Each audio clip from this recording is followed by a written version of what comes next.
Beatriz Almeida acreditava que conhecia seu marido, até o dia em que a chuva torrencial a forçou a entrar no estabelecimento errado, no momento absolutamente pior.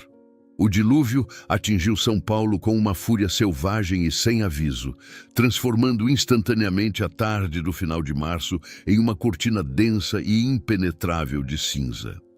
Beatriz Almeida, uma mulher cuja vida profissional era definida por precisão e controle, segurava o volante de sua elegante BMW X3 com uma atenção que espelhava a intensidade da tempestade.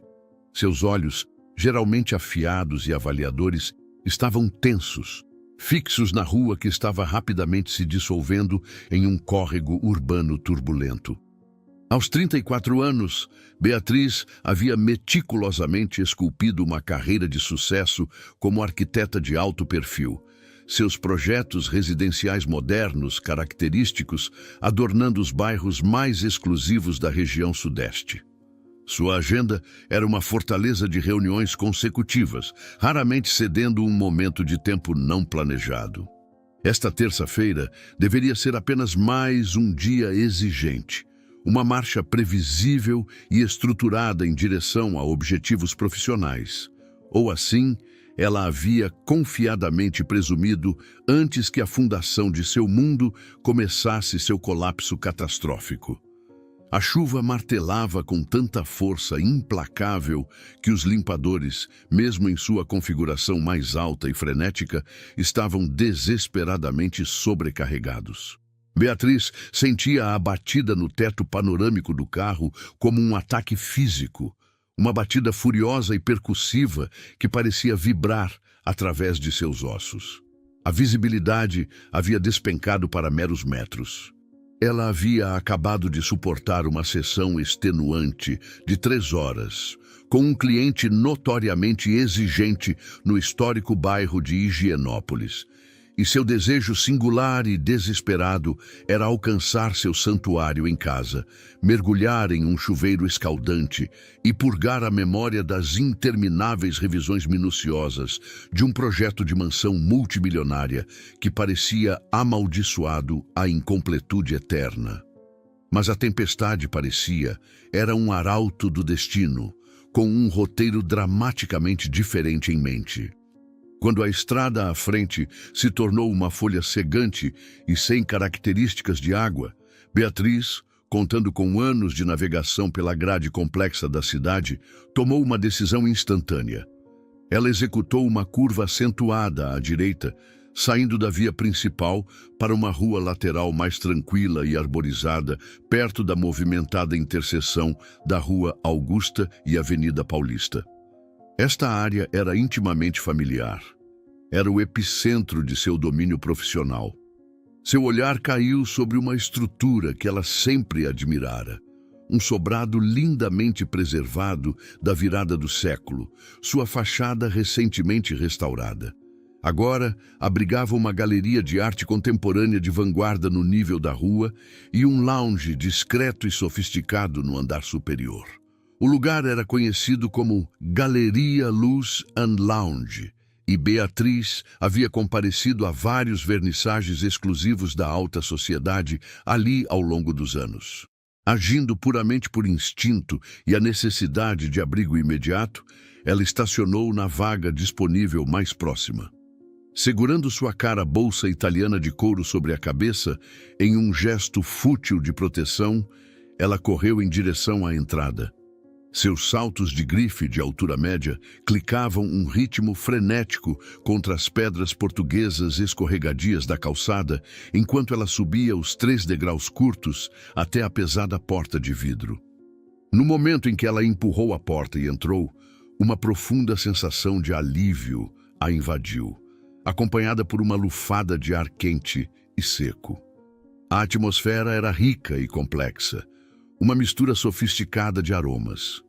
O perfume profundo e reconfortante de café expresso de alta qualidade recém-preparado, a fragrância sutil e envelhecida de madeira encerada e um traço exótico e tênue de incenso de sândalo. As paredes eram uma tela para a arte moderna abstrata e ousada, e a iluminação, meticulosamente controlada e de baixo nível, lançava um brilho dourado e íntimo. Aproximadamente 15 frequentadores estavam espalhados pelo espaço, alguns profundamente instalados em poltronas de veludo escuro e macias, outros em pé, perto das grandes janelas, observando silenciosamente o caos da tempestade lá fora. Beatriz removeu seu sobretudo encharcado, o tecido pesado pingando no chão polido, e o pendurou em um cabideiro discreto perto da entrada. Seu cabelo castanho meticulosamente penteado estava agora úmido e desalinhado, e ela passou os dedos por ele em uma tentativa vã de restaurar alguma ordem. Foi quando ela se virou, pretendendo se aproximar do elegante balcão de mármore para pedir uma bebida quente restauradora.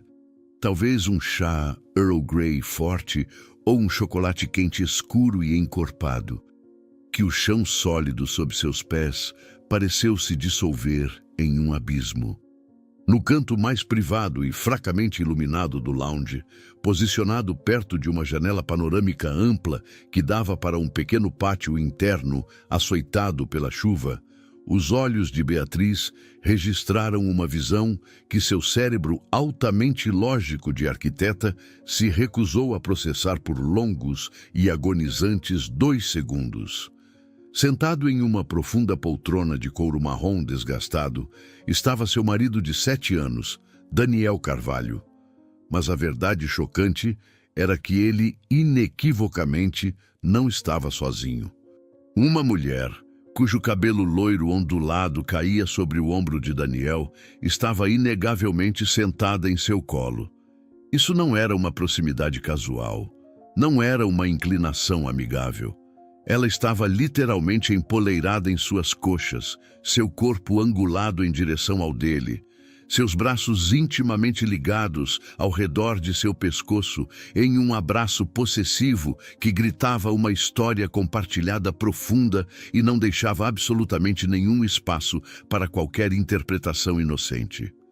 A mão esquerda de Daniel estava aberta e possessiva contra a parte inferior das costas da mulher, seus dedos pressionando na delicada seda de sua blusa, enquanto sua mão direita segurava frouxamente uma taça meio cheia de Cabernet Sauvignon caro, um adereço que parecia totalmente esquecido na intensidade do momento.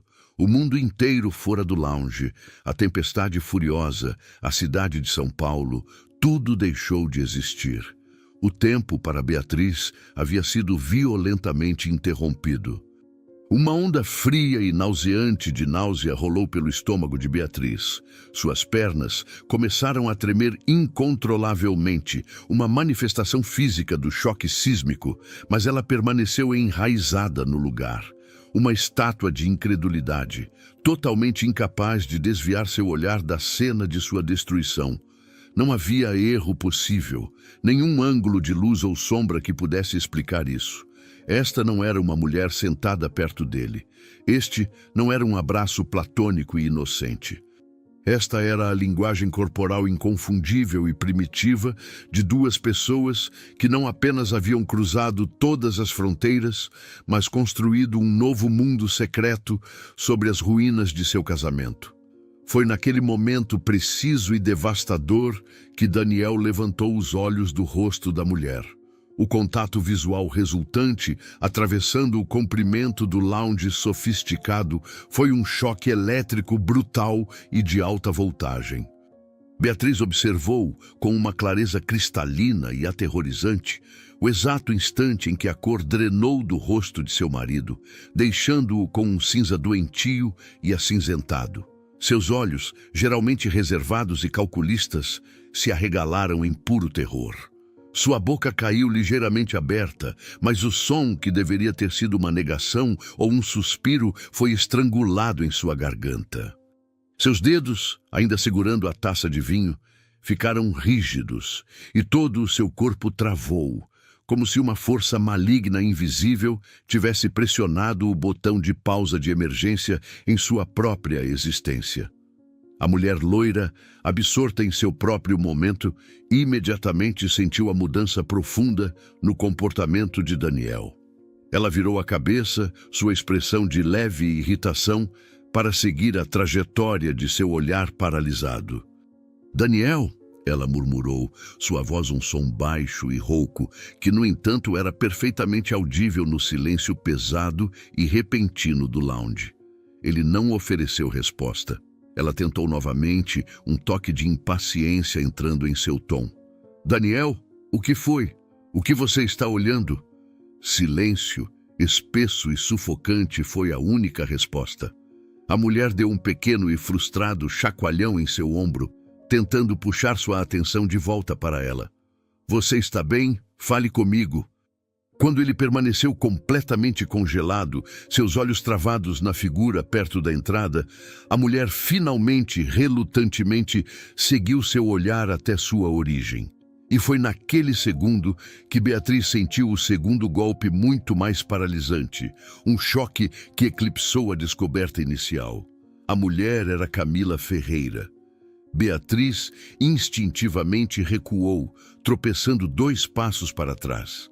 Sua coluna bateu contra a superfície fria e inflexível da parede, e ela teve que pressionar uma mão contra o reboco para evitar desabar completamente. Camila, a noiva de Rafael. Rafael Santos, o homem que havia sido seu melhor amigo, firme e inabalável desde seus dias desgastantes na Escola de Arquitetura na Universidade de São Paulo. O homem que havia sido sua rocha através de cada crise profissional, cada triunfo pessoal, cada marco significativo de sua vida adulta. Camila a reconheceu simultaneamente. Seu rosto, que momentos antes havia estado corado de prazer ilícito, instantaneamente se contorceu em uma máscara grotesca de puro pânico não adulterado. Ela se lançou do colo de Daniel como se o couro tivesse subitamente explodido em chamas. O movimento tão violento e abrupto que ela quase enviou a taça de vinho caindo de seu aperto rígido. A taça oscilou precariamente, conseguindo espirrar algumas gotas carmesim no caro tapete bege, antes que Daniel, com um espasmo final e desesperado, conseguisse estabilizá-la. Beatriz não esperou. Ela não soltou o grito que estava arranhando sua garganta. Ela não avançou pela sala para confrontá-los. Ela não exigiu as respostas, que já eram gritantemente óbvias. Em vez disso, ela executou uma retirada impecável e gélida.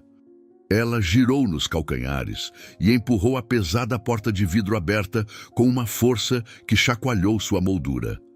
A chuva ainda caía com uma intensidade bíblica, mas ela estava além de se importar. Ela desceu os degraus de pedra, remexeu com o controle remoto para destravar a porta do carro com mãos que tremiam violentamente. Subiu no banco do motorista e bateu a porta. Suas mãos estavam tão instáveis que prender o cinto de segurança se tornou uma tarefa complexa de múltiplas tentativas. Seu coração era um pássaro frenético e preso, batendo tão rápido e forte que parecia pronto para fraturar suas costelas. No entanto, Beatriz não chorou. Nem uma única lágrima escapou. Ela forçou o carro para a posição de dirigir, os pneus girando momentaneamente no asfalto encharcado, e começou a dirigir, o conceito de um destino completamente sem sentido. Seu único imperativo era a distância. Ela precisava estar em qualquer lugar menos ali. Ela precisava de um espaço vasto e vazio para respirar, para pensar, para começar a tarefa impossível de processar a imagem catastrófica agora gravada em sua mente. Enquanto navegava pelas ruas inundadas e caóticas de São Paulo, a chuva um ataque furioso e rítmico no para-brisa, Beatriz sentiu uma fratura interna profunda, não meramente o despedaçamento de seu casamento, mas a destruição de uma confiança fundamental e inquestionável em seu próprio julgamento e realidade. Uma confiança que ela nem percebera ser tão vital até que fosse brutalmente arrancada. A infidelidade de um marido teria sido um golpe devastador. Mas a infidelidade de um marido com a noiva de seu amigo mais antigo e querido, Isso era uma crueldade calculada e de 2 gumes de uma magnitude que sua mente racional era totalmente incapaz de compreender. E enquanto Beatriz dirigia sem rumo pela cidade tempestuosa, uma certeza fria e silenciosa começou a coalescer na parte mais profunda e resiliente de sua consciência. Isso não era o fim da história. Isso era meramente o começo explosivo e agonizante de algo muito maior, muito mais doloroso e infinitamente mais complexo do que ela poderia prever. Beatriz dirigiu em um nível puramente mecânico, sua mente consciente um loop frenético e repetitivo da cena no lounge. Os marcos familiares de São Paulo, os arranha-céus imponentes, as placas de neon, as luzes borradas dos carros passando, foram reduzidos a um borrão molhado e sem sentido fora de suas janelas. Os semáforos alternavam de vermelho para verde, e ela os obedecia apenas através da memória muscular, as cores registrando sem significado. Ela finalmente parou, percebendo que havia estacionado em frente ao Parque Ibirapuera, um santuário verde e extenso no bairro onde ela e Daniel frequentemente caminhavam em manhãs tranquilas de fim de semana. O parque estava deserto, as árvores antigas se debatendo violentamente contra o vento e a chuva. Beatriz desligou o motor e sentou-se no silêncio, observando os fios de água traçarem padrões aleatórios e complexos no vidro. Foi então que o telefone, descansando no porta-copos, começou seu clamor insistente e estridente.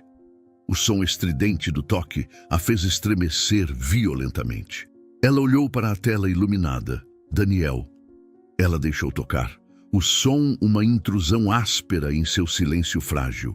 Tocou até ser engolido pelo sistema de correio de voz. Segundos depois, começou novamente. Daniel, implacavelmente. Beatriz estendeu a mão e pressionou o botão lateral, silenciando o dispositivo e o colocou de volta no console, seu olhar retornando à tempestade. O telefone vibrou mais 5 vezes nos minutos seguintes. Beatriz o ignorou. Ela não podia, não iria ouvir sua voz. Ela se recusava a ouvir as desculpas previsíveis e apressadas, as explicações transparentemente improvisadas, as mentiras desesperadas e construídas às pressas nascidas do puro pânico. Ela conhecia o roteiro de cor. Ela o havia absorvido de inúmeros filmes, ouvido os contos de advertência de amigas, lido os relatos cínicos online. Ela sabia precisamente as frases ocas que ele empregaria. Não é o que você pensa. Posso explicar tudo. Foi um erro terrível e isolado. Mas Beatriz não era ingênua. E, crucialmente, ela havia testemunhado a verdade com seus próprios olhos. Não havia ambiguidade. Não havia espaço para uma narrativa alternativa e plausível. Uma mulher sentada intimamente no colo de um homem, braços entrelaçados, corpos pressionados juntos, aquele tablô possuía apenas um significado inegável. O telefone ficou em silêncio por um breve período enganoso, e Beatriz quase se permitiu acreditar que ele havia desistido. Então a vibração começou novamente, um zumbido rápido e insistente. Desta vez, não eram chamadas. Era uma torrente de mensagens de texto. Uma após a outra, o telefone pulsava com notificações sucessivas. Beatriz finalmente recuperou o dispositivo, desbloqueou a tela e olhou. 23 mensagens não lidas. Todas de Daniel. Ela não abriu uma única. Ela simplesmente encarou a lista de notificações que se acumulavam rapidamente, observando as súplicas desesperadas e truncadas que rolavam pela tela de visualização. Por favor, atenda. Preciso falar com você agora. Não é o que parece, eu juro. Me dê uma chance de explicar, por favor. Beatriz bloqueou a tela novamente e apoiou a testa no volante frio e duro de plástico, fechando os olhos contra a realidade esmagadora. A chuva havia amolecido, transformando-se naquela garoa fina e persistente de São Paulo que parece possuir uma duração infinita e melancólica. O som monótono e repetitivo das gotas no teto do carro criava um ritmo hipnótico, um conforto estranho e desolado em sua previsibilidade. Quanto tempo passou? 5 minutos? 30? 1 hora? Beatriz não tinha conceito de tempo. Ela só sabia que quando finalmente levantou a cabeça, o pescoço rígido, e girou a chave na ignição, uma decisão havia se solidificado no centro frio e claro de sua mente. Ela não iria para casa. Ainda não. Ela não podia cruzar o limiar daquele apartamento, sentar-se naquele sofá ou deitar naquela cama. Não esta noite. Não enquanto a realidade crua e brutal da traição ainda estava tão fresca e cortante. Beatriz pegou seu telefone, ignorou as mensagens frenéticas de Daniel e abriu o aplicativo de reserva de hotel. Seus dedos se moveram pela tela com uma nova determinação gélida, procurando opções próximas de alto padrão. Ela garantiu uma reserva no Hotel Unique, um estabelecimento famosamente elegante e discreto na região da Bela Vista. Ela reservou um quarto para uma noite. Não, ela reconsiderou, sua resolução endurecendo, para 3 noites. Ela confirmou a reserva e colocou o carro de volta no fluxo do trânsito. A viagem até o hotel levou rápidos 15 minutos. Quando Beatriz entrou no saguão grandioso e silencioso, sua cara-bolsa italiana ainda úmida e seu cabelo ligeiramente grudado no pescoço, ninguém da equipe ousou fazer uma única pergunta. A recepcionista ofereceu um sorriso polido e praticado, entregou-lhe o cartão-chave de uma suíte premium e desejou-lhe uma agradável estadia. Beatriz a reconheceu com um breve aceno sem emoção e caminhou em direção aos elevadores. A suíte era vasta e totalmente impessoal, decorada em tons suaves e anônimos de bege, creme e cinza ardósia. Uma enorme cama king-size dominava o centro do quarto, ladeada por criados mudos minimalistas de madeira clara. As cortinas blackout eram pesadas, projetadas para selar completamente o mundo exterior. Beatriz deixou sua bolsa cair em uma poltrona de veludo perto da janela, tirou seus sapatos de grife e sentou-se pesadamente na borda da cama. Foi só então, na absoluta solidão isoladora daquele quarto de hotel anônimo, que as lágrimas, contidas por pura força de vontade, finalmente vieram. Não eram os soluços histéricos de uma mulher quebrada, mas um fluxo silencioso e implacável, a manifestação física de um coração que havia sido irrevogavelmente despedaçado. As semanas subsequentes foram um borrão implacável e frio de eficiência profissional. Beatriz imediatamente desocupou o apartamento que havia compartilhado com Daniel, mudando-se para um aluguel temporário em um prédio alto no movimentado bairro dos Jardins. Ela instituiu uma política estrita de não contato, comunicando-se com Daniel exclusivamente através de sua advogada, doutora Eleonora Vasconcelos. Doutora Vasconcelos era uma lenda nos círculos jurídicos de São Paulo, uma advogada formidável e inflexível, conhecida por sua abordagem implacável e sem rodeios em divórcios de alto patrimônio e alto conflito. Daniel, previsivelmente, lançou uma campanha de tentativas desesperadas de contato. Ligações, textos intermináveis, e-mails e até uma tentativa patética de aparecer em seu escritório de arquitetura apenas para ser recebido e educadamente, mas firmemente, afastado por sua assistente altamente treinada. Beatriz permaneceu totalmente resoluta. Ela havia testemunhado a verdade e se recusava a permitir que ele turvasse a questão com mais mentiras ou desculpas manipulativas. A conversa mais agonizante, no entanto, foi com Rafael. Ela combinou de encontrá-lo em uma cafeteria tranquila e independente, perto do campus da Universidade de São Paulo, o próprio lugar onde sua amizade de décadas havia primeiro criado raízes. "Eu os vi, Rafael", ela afirmou, sua voz anormalmente plana, completamente desprovida da emoção que estava agitando dentro dela. Daniel e Camila, eles estavam juntos, intimamente. Não há outra maneira de descrever. A reação de Rafael foi um coquetel devastador de descrença inicial, atordoada, seguida por uma dor imediata e esmagadora física. Ele não gritou, não negou, não tentou argumentar.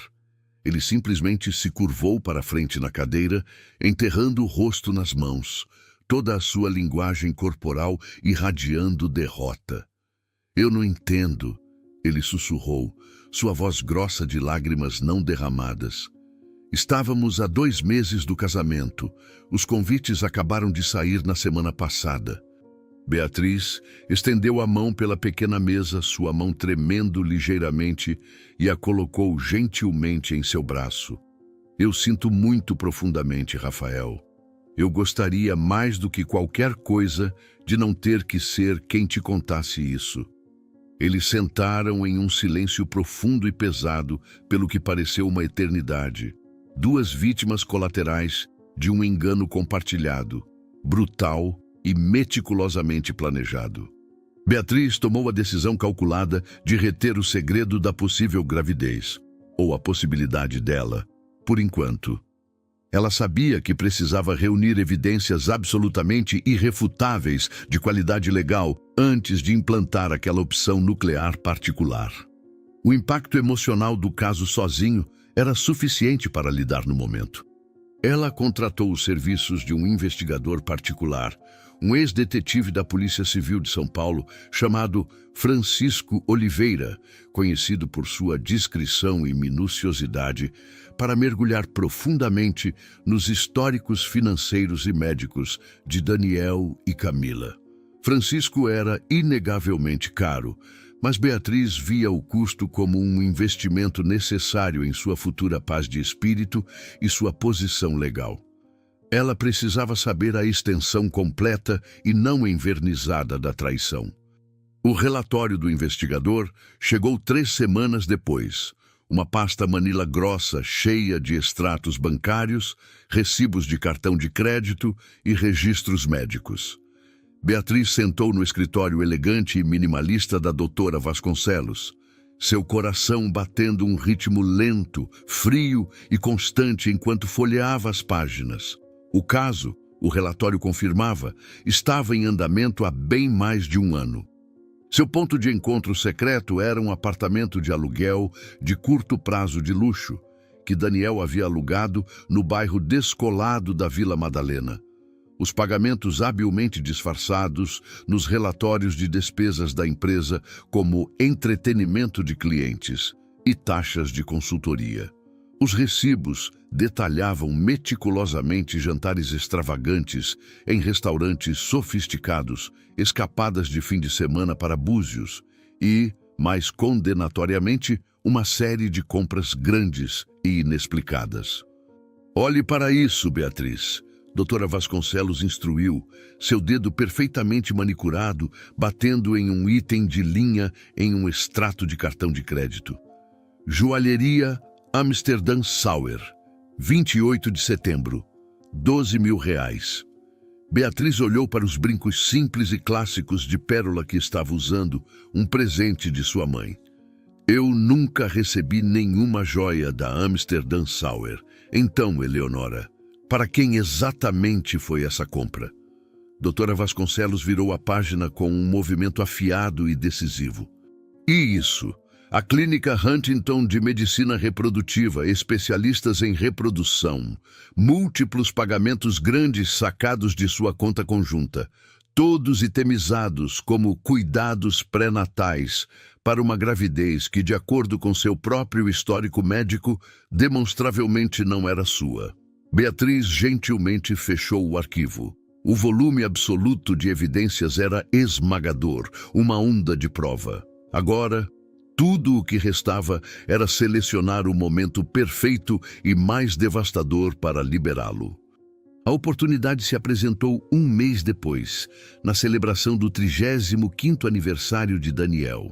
Seus pais, felizmente alheios aos processos de divórcio iminentes, haviam insistido em hospedar uma festa massiva e opulenta no Palácio dos Cedros, um dos locais mais prestigiosos de São Paulo. Beatriz havia recebido um convite e ela decidiu, com uma calma arrepiante, que compareceria. Ela chegou elegantemente atrasada, uma figura marcante em um vestido preto, sob medida até o chão, sua compostura totalmente inabalável. A festa estava em pleno andamento barulhento, com aproximadamente 70 convidados, uma mistura dos colegas mais importantes de Daniel, clientes de alto valor e amigos próximos. Daniel a viu no instante em que ela entrou no salão e seu rosto instantaneamente empalideceu para a cor de porcelana branca. Ele começou a se mover em sua direção, um olhar desesperado e suplicante em seus olhos, mas Beatriz já estava caminhando com propósito em direção ao pequeno palco elevado onde um microfone e uma grande tela de projeção haviam sido montados para os brindes planejados. Ela pegou o microfone de seu suporte, bateu nele levemente, e o som afiado e amplificado resultante instantaneamente cortou o barulho da multidão, silenciando todo o salão. Boa noite a todos, Beatriz começou, sua voz clara, firme e carregando perfeitamente pela sala. Eu sou Beatriz Almeida e sou a esposa de Daniel, ou, talvez mais precisamente, sua futura ex-esposa. Um suspiro coletivo e audível de choque ondulou pelos 70 convidados. Daniel congelou no meio de sua passada, encalhado no centro do piso polido. Fui solicitada a oferecer um brinde a Daniel na ocasião de seu 35º aniversário.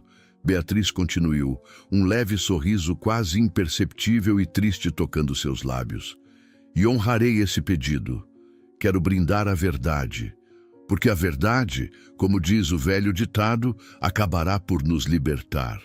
Ela caminhou até o projetor, conectou seu laptop com facilidade praticada e uma planilha meticulosamente organizada imediatamente preencheu a tela massiva. Era uma análise detalhada e codificada por cores dos gastos não autorizados e ilícitos de Daniel. Aqui, para seu prazer visual, está uma lista abrangente de despesas que Daniel incorreu no último ano, ela explicou, pegando um ponteiro laser e direcionando o ponto vermelho para a tela. Despesas que não foram alocadas para nossa vida compartilhada, mas sim para sua vida secreta e paralela. Ela destacou a compra de joias com um clique. Joalheria Amsterdam Sauer, 28 de setembro. R$12.000. Ela tocou os brincos simples de pérola que usava. Posso confirmar que não recebi nenhuma joia da Amsterdam Sauer. Então, a questão permanece. Para quem foi essa compra significativa? Daniel estava agora em um tom fantasmagórico de branco. Ele tentou forçar seu caminho em direção ao palco, mas a multidão de convidados, agora completamente cativada e focada na tela, inconscientemente formou uma barreira humana impenetrável, bloqueando seu caminho. Em seguida, temos a Clínica Huntington de Medicina Reprodutiva, especializada em medicina reprodutiva. Beatriz continuou, sua voz mantendo sua firmeza profissional e arrepiante. Múltiplos pagamentos substanciais, sacados de nossa conta conjunta. Todos para cuidados pré-natais, para uma gravidez que, eu asseguro, não era minha. Suspiros audíveis explodiram pela sala. Cabeças giraram, procurando freneticamente por Daniel, depois por Beatriz, tentando desesperadamente montar o drama se desenrolando. E então, Beatriz pressionou o botão play em um arquivo diferente e menor. A gravação de áudio começou. A voz de Camila, aguda e inconfundível, preencheu o salão silencioso. Pode ser do Rafael, pode ser do Daniel. Eu honestamente não sei. Fiz as contas e eu estava com ambos durante aquele período crítico. O silêncio que seguiu a gravação foi absoluto. Um vácuo de som. 70 pessoas estavam congeladas em um estado de choque completo e compartilhado. Beatriz finalmente levantou seu olhar da tela e examinou a sala, seus olhos travando no rosto de Rafael. Ele estava mortalmente pálido, seus olhos arregalados e fixos na tela, sua boca ligeiramente aberta em um grito silencioso. Ao lado dele, Camila, que de alguma forma havia conseguido se infiltrar na festa, tinha as mãos cobrindo seu rosto em uma tentativa fútil de desaparecer. E, finalmente, Beatriz anunciou, sua voz rachando apenas ligeiramente, um tremor momentâneo da imensa dor que ela estava contendo, para aqueles poucos que ainda se agarram à esperança de que isso possa ser algum tipo de mal-entendido infeliz. Ela pressionou play no arquivo final e mais devastador. O clipe de vídeo foi breve, durando apenas alguns segundos. Beatriz não tinha desejo de infligir trauma desnecessário nos convidados ou, mais importante, em si mesma. Mas foi mais do que suficiente. Suficiente para identificar claramente o quarto de hotel reconhecível e sofisticado. Suficiente para ver duas figuras, Daniel e Camila, trancadas em uma posição inequivocamente comprometedora. Beatriz pausou o vídeo e, com um movimento final e decisivo, desligou o projetor. A sala permaneceu em um estado de silêncio profundo e absoluto. Era o tipo de silêncio que desce quando dezenas de pessoas estão simultaneamente processando uma única bomba emocional devastadora. Beatriz calmamente colocou o microfone de volta em seu suporte. Desceu os curtos degraus do palco e começou a caminhar, com dignidade lenta e deliberada, em direção à saída principal. Ao passar por Rafael, ela parou pelo mais breve momento, colocou sua mão gentilmente em seu braço rígido e sussurrou, sua voz grossa de arrependimento genuíno. Eu sinto muito de verdade, Rafael. Você merecia saber a verdade. Rafael não ofereceu resposta. Ele simplesmente encarou, sem piscar, Camila, sua expressão uma máscara aterrorizante de traição absoluta e não adulterada que Beatriz nunca havia testemunhado antes. Beatriz continuou sua caminhada. Ela passou por Daniel, que permaneceu paralisado, uma estátua de vergonha no centro do salão, todos os olhos fixos nele, ninguém possuindo a coragem ou as palavras para intervir. Ela passou por sua própria mãe, que estava chorando silenciosamente em um lenço. Ela passou pelos pais de Daniel, que pareciam ter envelhecido uma década no intervalo de 10 minutos. Então, ela saiu pela porta principal massiva e ornamentada do Palácio dos Cedros, entrando no ar fresco e purificador da noite paulistana. Seu carro estava esperando exatamente onde ela havia estacionado. Beatriz deslizou para o banco do motorista, ligou o motor e foi embora. Ela não olhou uma vez no retrovisor. Qualquer que fosse o caos, recriminação ou consequências que agora estava eclodindo dentro daquele salão, não era mais seu fardo para suportar. Ela havia entregue a verdade. E a verdade, como sempre, havia desencadeado seu próprio poder devastador e inegável. Nos dias que se seguiram, imediatamente, as consequências da revelação pública de Beatriz se desenrolaram com uma velocidade e finalidade aterrorizantes, exatamente como ela havia friamente previsto, rápidas, brutais e totalmente irreversíveis. Rafael ligou para Beatriz cedo na manhã de domingo, sua voz áspera e rouca, o som de um homem que não havia dormido e provavelmente não tinha. Preciso falar com você, ele declarou, pulando qualquer pretensão de saudação. Eu sei, Beatriz respondeu, sua voz calma e firme. Onde você gostaria que nos encontrássemos? Eles concordaram em um café isolado e tranquilo, na borda do Parque Ibirapuera, um lugar longe dos olhos curiosos da cena social da cidade. Quando Beatriz chegou, Rafael já estava lá, ocupando uma mesa de canto, uma xícara de café meio vazia e fria, sentada intocada diante dele. Ele parecia totalmente devastado. Círculos profundos e roxos sublinhavam seus olhos. Seu cabelo estava desalinhado e suas roupas pareciam ter sido jogadas sem pensar. Beatriz deslizou para a mesa à sua frente, mantendo um silêncio respeitoso. Eu terminei, Rafael finalmente disse, as palavras pesadas e finais. Ontem à noite, devolvi o anel, cancelei o local, enviei uma mensagem em massa para cada convidado informando que o casamento está cancelado. Eu sinto muito profundamente, Rafael. Não sinta, ele contestou, levantando a cabeça para encontrar seu olhar pela primeira vez. Você fez a coisa certa. Se você não tivesse feito o que fez ontem, eu teria me casado com ela.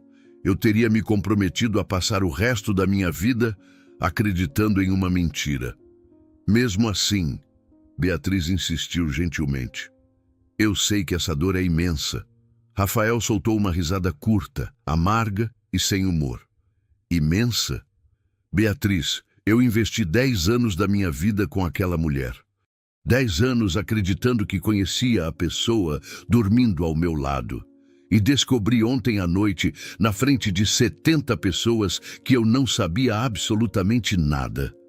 Que a mulher que eu estava prestes a fazer minha esposa não estava apenas me traindo com o marido da minha melhor amiga, mas que ela poderia estar carregando o filho dele. Beatriz permitiu que o silêncio profundo se estabelecesse e perdurasse entre eles. Você vai pedir um teste de paternidade? Ela perguntou, seu tom suave e sem julgamento. Não, Rafael respondeu, balançando a cabeça decisivamente. Esse não é meu problema para resolver. Se a criança acabar sendo minha, Camila pode me contatar quando tiver a prova irrefutável. Até aquele momento, eu quero zero envolvimento com ela ou sua vida. Ele finalmente alcançou a xícara de café e tomou um grande gole fazendo careta. Estava gelado. E você? Ele perguntou, virando a questão de volta para ela. Como você está realmente aguentando? Beatriz pausou, considerando sua resposta com a precisão de uma engenheira. Estranhamente, sinto uma profunda sensação de paz. Acho que é porque tive semanas para processar a verdade, para me preparar. Eu tinha o conhecimento. Você foi atingido com toda a realidade brutal de uma vez. Foi por isso que você esperou até a festa? Para garantir que tinha todas as provas antes de me contar? Sim, ela confirmou. Eu não podia vir até você com meras suspeitas. Você naturalmente ficaria na defensiva e Camila teria facilmente fabricado uma contranarrativa. Eu precisava de provas que fossem legal e emocionalmente irrefutáveis. Rafael acenou lentamente, aceitando sua lógica. E Daniel? Quais são as consequências para ele? Divórcio, Beatriz declarou claramente. A papelada já está sendo finalizada. E quanto às consequências profissionais, Beatriz pausou, um lampejo de satisfação fria em seus olhos. Não preciso levantar mais um dedo. A lista de convidados daquela festa incluía seu CEO, seus clientes mais importantes e seus colegas diretos.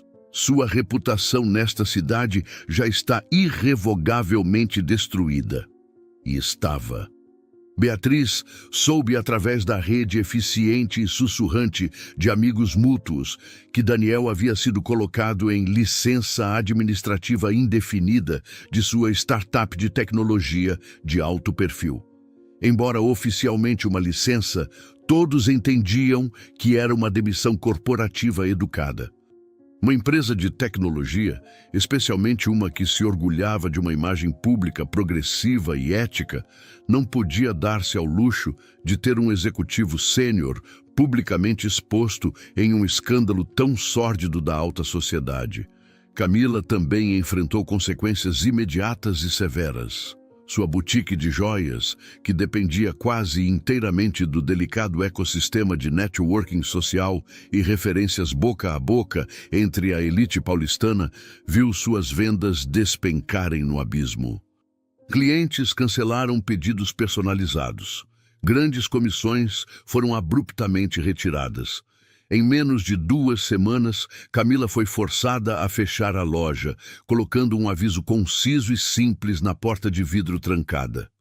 Temporariamente fechado devido a circunstâncias pessoais imprevistas. Beatriz não sentiu nenhuma onda de satisfação triunfante com essas notícias. Suas ações nunca haviam sido motivadas por vingança. Mas ela também não sentiu piedade. Ações carregam consequências. E adultos, ela pensou com uma frieza final, devem viver com as escolhas que fazem. Os procedimentos de divórcio, considerando as circunstâncias explosivas, foram surpreendentemente rápidos e sem contestação. Daniel não ofereceu resistência. Ele não fez nenhuma tentativa de lutar pela divisão de bens. Ele assinou cada documento que a doutora Eleonora Vasconcelos colocou diante dele com a resignação silenciosa e derrotada de um homem que sabia que não tinha absolutamente nenhum terreno legal ou moral para se apoiar. Beatriz manteve a propriedade do apartamento luxuoso. Ela era financeiramente capaz de mantê-lo sozinha e ela se recusava a permitir que Daniel mantivesse mesmo uma fração da propriedade sobre o espaço que ele havia tão completamente profanado. Daniel ficou com uma pequena porção de suas economias, seu carro e a responsabilidade total pela montanha de dívida de cartão de crédito que ele havia acumulado durante o curso de seu caso. Em relação à potencial paternidade, um acordo claro foi alcançado. Se um teste de DNA confirmasse Daniel como o pai da criança de Camila, ele assumiria total responsabilidade financeira conforme mandatado pela lei estadual. Mas Beatriz não teria nenhum envolvimento ou contato com a situação. 3 meses depois, o decreto final de divórcio foi assinado e arquivado. Beatriz Almeida estava oficial e legalmente livre. Ela não celebrou a ocasião.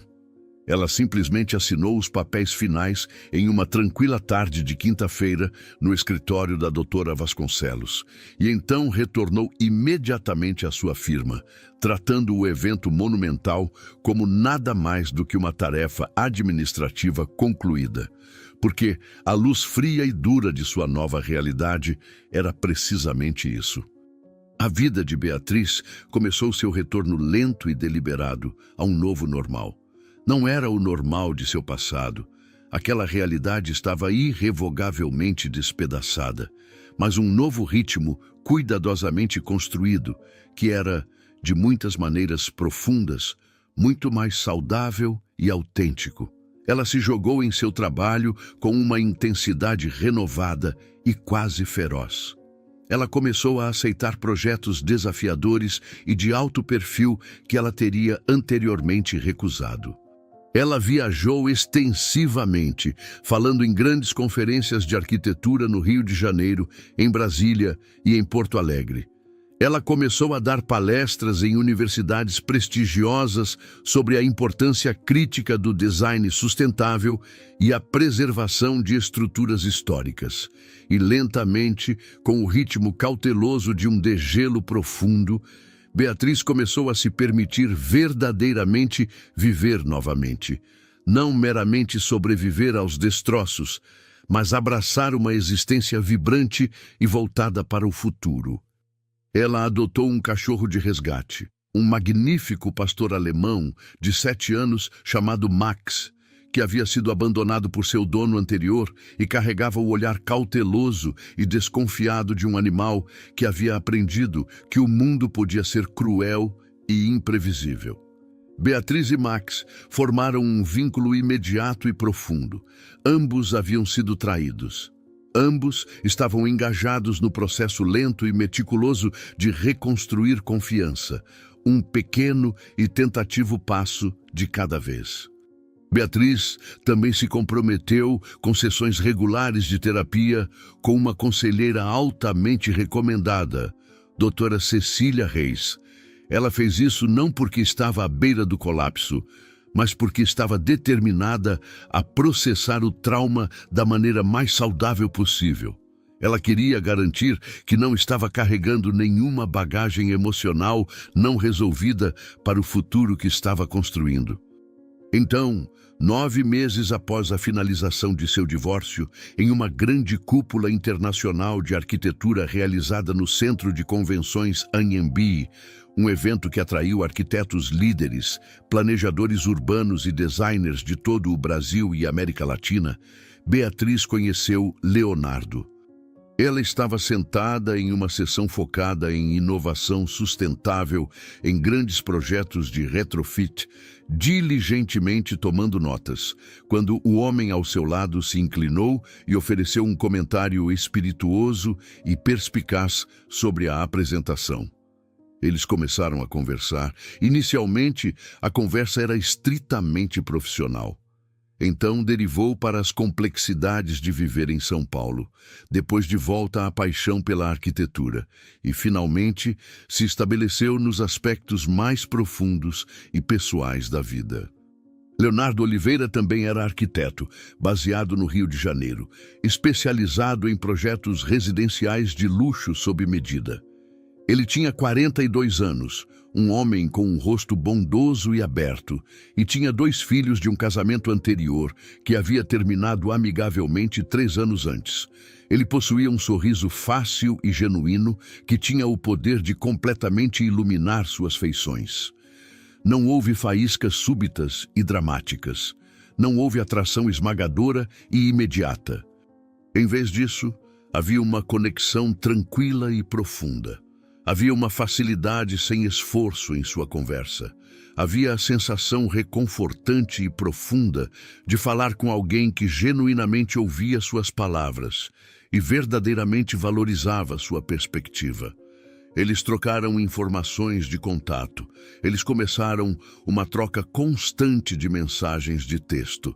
Então vieram as longas ligações telefônicas tarde da noite. Leonardo começou a inventar desculpas cada vez mais frágeis para visitar São Paulo com mais frequência. Beatriz, por sua vez, começou a aceitar novos projetos na região sudeste que exigiam que ela estivesse mais perto do Rio de Janeiro. Quando eles finalmente compartilharam seu primeiro beijo, 4 meses após aquele encontro inicial na conferência, aconteceu durante uma caminhada tranquila à noite, perto do histórico Pier Mauá, com o sol poente pintando a vasta extensão da Baía de Guanabara em tons impressionantes de laranja ardente e violeta profundo. O beijo foi suave, hesitante, uma exploração mútua, mas pareceu absolutamente e profundamente certo. "Você tem certeza de que está pronta para isso, Beatriz?" Leonardo perguntou depois, segurando suas mãos gentilmente e estudando seu rosto com preocupação sincera. "Eu sei que você passou por uma quantidade tremenda. Não quero apressá-la para nada." "Estou pronta", Beatriz respondeu, sua voz firme e honesta. "Não porque esqueci o que aconteceu, mas porque aprendi que os eventos do passado não definem e não definirão meu futuro." E ela quis dizer isso. Ela realmente quis. 1 ano e meio após o escândalo devastador, na festa de aniversário, Beatriz estava sentada em uma cadeira confortável em um consultório de obstetrícia, suas mãos firmemente entrelaçadas com as de Leonardo, ambos olhando intensamente para o monitor, exibindo a imagem do ultrassom. "Parabéns", o médico anunciou com um sorriso caloroso e profissional. "Vocês estão esperando uma menina saudável." Beatriz sentiu a corrente quente e familiar de lágrimas escorrendo por seu rosto.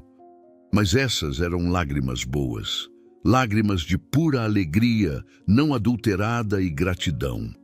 Leonardo apertou sua mão, seus próprios olhos brilhando intensamente com profunda emoção. Eles haviam se casado 6 meses antes, em uma pequena cerimônia profundamente íntima, realizada no belo Jardim Botânico de São Paulo, frequentada apenas por sua família mais próxima e alguns amigos selecionados.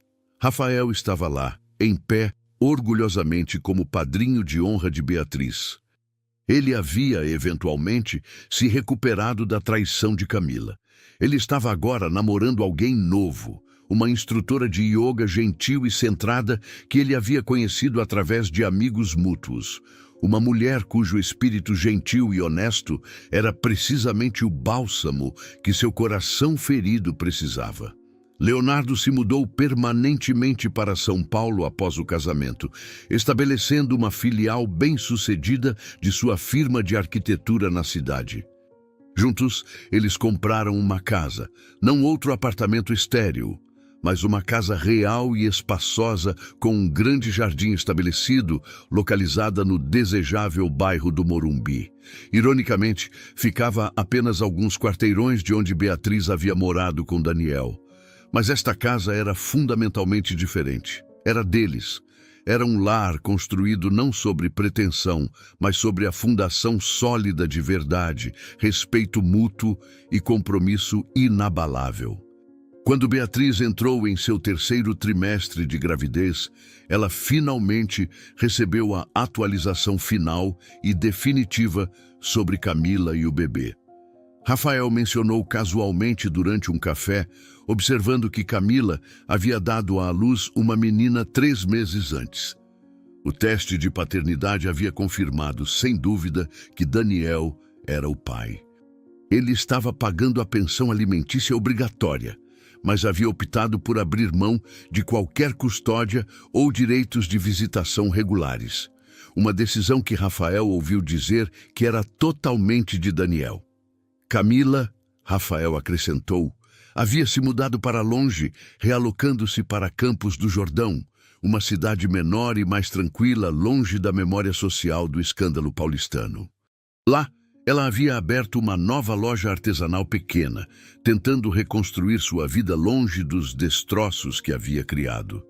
Beatriz absorveu essa informação com uma mistura complexa de emoções.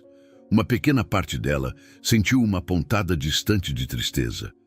Não por Camila ou Daniel, mas pela criança inocente nascida em tal situação caótica. Uma parte maior e mais dominante dela sentiu um senso tranquilo de que a justiça, à sua própria maneira lenta e inevitável, havia seguido seu curso natural. As pessoas haviam enfrentado as consequências de suas ações. A vida, para todos os envolvidos, havia seguido em frente. Você já considerou entrar em contato com ele? Leonardo lhe perguntou uma noite, enquanto estavam deitados na cama, sua mão descansando protetoramente sobre a grande barriga arredondada de Beatriz. Com Daniel, agora que vocês dois estão prestes a se tornar pais. Beatriz considerou a pergunta por um longo momento. Não, ela finalmente declarou. E não vou. O que acontece em sua vida não é mais minha preocupação, Leonardo. Ele fez suas escolhas, eu fiz as minhas. E agora nossos caminhos são permanente e completamente separados. Leonardo se inclinou e beijou sua testa ternamente. Você é uma pessoa muito melhor e mais graciosa do que eu seria nesta situação. Eu não sou melhor, Beatriz o corrigiu suavemente. Simplesmente aprendi que guardar ressentimento é como beber veneno e tolamente esperar que a outra pessoa morra disso. Daniel não merece mais nenhum espaço em minha mente ou meu coração. Quando a filha de Beatriz e Leonardo finalmente chegou, em uma manhã clara e nítida de novembro, com o sol brilhante entrando pelas janelas da maternidade do Hospital Sírio-Libanês, Beatriz segurou a pequena e perfeita bebê em seus braços e foi dominada por um sentimento que ela não havia antecipado. Gratidão.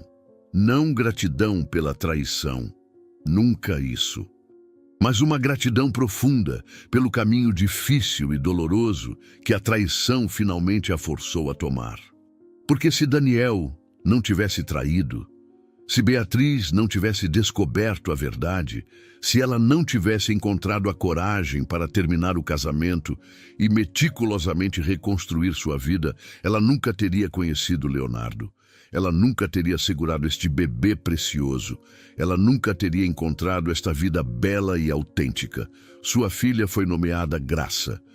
E enquanto Beatriz olhava para o rosto minúsculo e perfeito do bebê, sentindo a presença forte de Leonardo ao seu lado e Max, seu leal pastor alemão, deitado fielmente aos pés da cama do hospital, ela compreendeu uma verdade fundamental e transformadora de vida.